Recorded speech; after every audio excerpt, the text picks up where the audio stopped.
Rated T for teen. Come over here.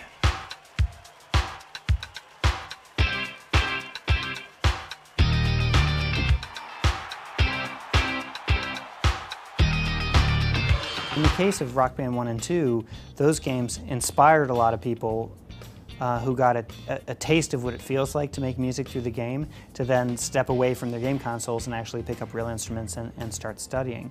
I think one of the goals of Rock Band Pro is actually to start to cultivate real musicianship within the game itself. In order to develop new gameplay, we've gone pretty heavy into Rock Band Pro and developed two new peripherals that we're calling a button guitar, which is a simulation of a real guitar with buttons on the neck that simulate the string and fret intersection. It allows you to make the same left-hand guitar shapes that you normally that you would make playing a real guitar.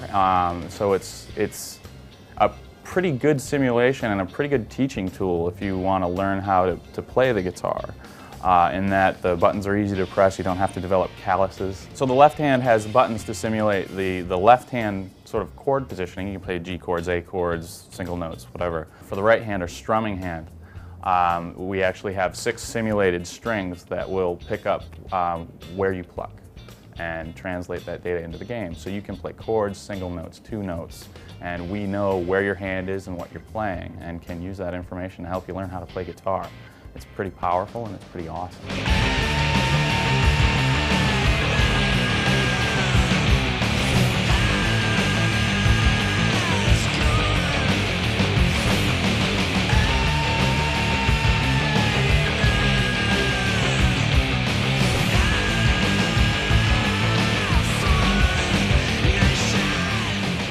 Compared to, like, you know, the entry level kind of action on a real guitar, it's actually pretty easy. You know, it's like you don't have to worry about tuning or strings or calluses or any of that stuff. It's really, you just sort of press the button and go. And we work with Fender to come up with a great shape for the button guitar, and one of the historical Fender entry-level guitars is the Fender Mustang.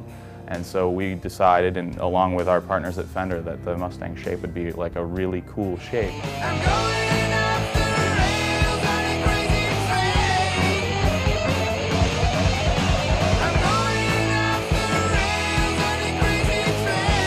We are making a specially built Fender Stratocaster with some fingerboard technology that will allow us to sense, you know, again, your left hand positioning, and strum the strings will detect which strings you strum.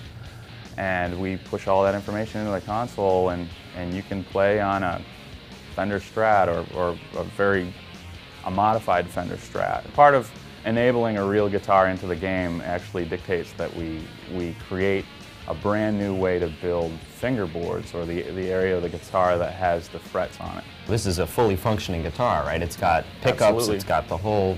Pickups, audio outputs, volume pots, you know, strings. So you're playing the game, Tuning you're pegs. like doing your thing, and then you decide that you want to actually plug into an amp and play the song that you've been playing. Like, Yep. That's sort of the realization of Rock Band Pro in a nutshell, is, you know, oh, play the game, plug in the amp, play the song, and you know, that's a pretty powerful thing. Both Pro guitars work equally well in the game. It's just players' preference as to what they want to play. The core guitars, or the legacy peripherals that we make now, still function just as well as they did in Rock Band 2 and Rock Band 1 and Rock Band 3. So if you want to play a guitar game, you can still play with the existing core peripherals that are out in the market and that we're still selling. We're trying to kind of innovate in new space, but also make sure that we are respectful of the investment that people have made.